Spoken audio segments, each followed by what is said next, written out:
صبر کی دو صورتیں ہیں، جو ناپسند ہو اسے برداشت کرنا اور جو پسند ہو اس کا انتظار کرنا۔ اخلاق وہ چیز ہے جس کی قیمت کچھ نہیں دینی پڑتی، ہاں مگر اس سے ہر انسان کو خریدا جا سکتا ہے۔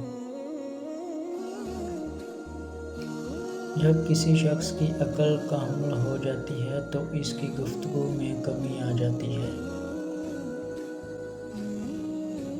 انسانیت بہت بڑا خزانہ ہے، اسے لباس میں نہیں انسان میں تلاش کرو۔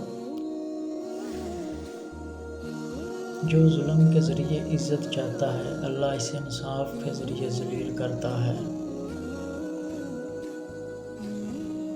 لوگوں سے یاد کرنے کا شکوہ مت کرو، کیونکہ جو انسان اپنے رب کو بھول سکتا ہے وہ سب کو بھول سکتا ہے۔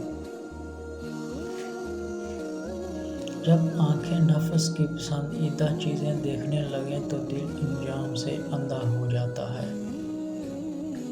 زیادہ مزاح کرنے سے آدمی کی عزت چلی جاتی ہے اور لوگوں سے دشمنی پیدا ہو جاتی ہے۔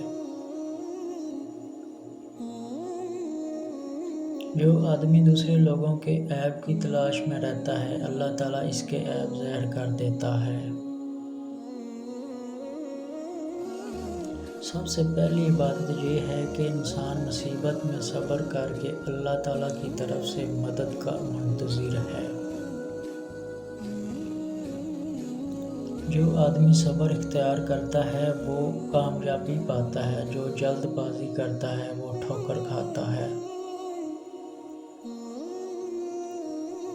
جو آدمی لوگوں کے حالات دیکھ کر عبرت پذیر نہیں ہوتا، اللہ تعالیٰ اس کے حالات سے اور لوگوں کا عبرت دلا دیتا ہے۔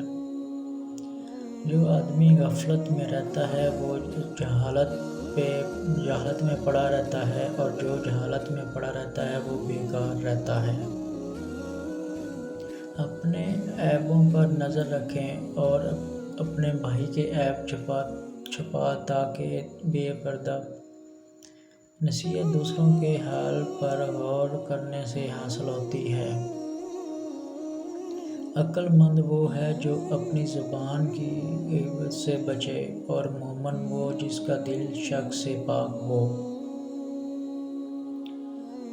جو آدمی اللہ تعالیٰ کی بارگاہ میں عزت پالتا ہے، اسے کوئی غالب بھی ذلیل و رسوا نہیں کر سکتا۔ جو آدمی اپنی قدر آپ نہیں چاہتا تو کوئی دوسرا آدمی بھی اس کی قدر نہیں پہچانتا۔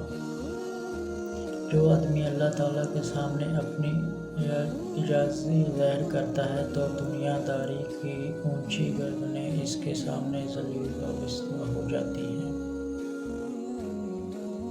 جب تمہارے دل میں کسی کے لیے نفرت پیدا ہونے لگے تو فوراً اس کی اچھائیوں کو یاد کرنے لگو۔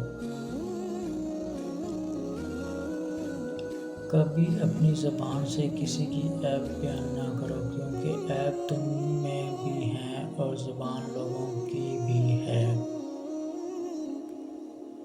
کوئی تمہارا دل دکھائے تو ناراض مت ہونا، کیونکہ قدر کا قانون ہے، جس درخت کا پھل زیادہ میٹھا ہوتا ہے لوگ پتھر بھی اسی کو مارتے ہیں۔